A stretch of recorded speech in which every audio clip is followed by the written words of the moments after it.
দর্শক, কেমন বাজেট চাই অনুষ্ঠান বিষয়ে আরও জানতে চাচ্ছেন টিভির তেজগাঁও স্টুডিওতে। সেখানে আছেন সিনিয়র করেসপন্ডেন্ট আপেল শাহরিয়ার। সরাসরি যুক্ত হচ্ছে তার সাথে। আপেল, অনুষ্ঠানের কেমন প্রস্তুতি দেখছেন?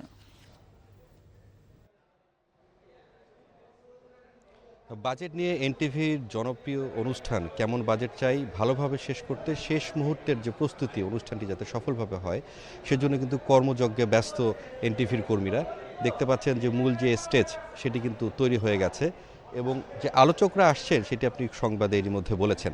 শুধু আলোচকদের পাশাপাশি নানা শ্রেণী পেশার মানুষ যারা লিড দিচ্ছেন বিভিন্ন ক্ষেত্রে তারাও কিন্তু এখানে আসবেন। তাদের জন্য এখন যে আপনি যেটা সামনের যে দেখতে পাচ্ছেন যে টেবিলগুলো সাজানো হয়েছে, চেয়ারগুলো, তারা এখানে বসবেন।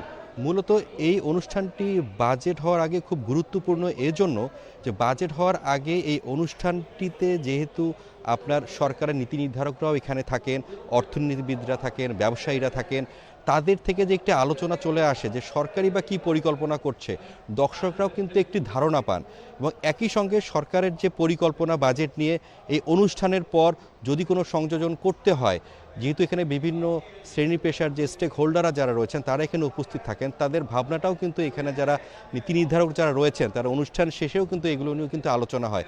অর্থাৎ এই আলোচনার মাধ্যমে অর্থাৎ বাজেটটি কিন্তু এই অনুষ্ঠানটি কিন্তু এই জন্যই অনেকটা গুরুত্বপূর্ণ এবং জনপ্রিয়। এবং বলে রাখি যে বিএনপি সরকার ক্ষমতায় আসার পরে এই প্রথম বাজেট নিয়েও কিন্তু জনগণের মাঝে এক ধরনের অনেক প্রত্যাশা রয়েছে এবং অনেক চ্যালেঞ্জও কিন্তু রয়েছে। কারণ আপনি জানেন যে দেশের এই কয়েক বছর ধরে যে দেশের যে একটি ভঙ্গুর অর্থনৈতিক অবস্থা সেটি কিভাবে কাটিয়ে ওঠা যায় সেটি যেহেতু একটু চ্যালেঞ্জ, এজন্য এই অনুষ্ঠানের মাধ্যমেও কিন্তু অনেক গুরুত্বপূর্ণ বিষয় এবং মতামতগুলো কিন্তু উঠে আসবে এবং সরকার এবার ধারণা করছে, অর্থাৎ সম্ভাব্য আমরা যতটুকু জেনেছি যে এবারের বাজেট 9 লাখ কোটি টাকার আকার ধরেই এই বাজেট পরিকল্পনার ছক কষছে অর্থ বিভাগ। কেমন বাজেট চাই অনুষ্ঠানের সর্বশেষ প্রস্তুতির খবর জানছিলাম।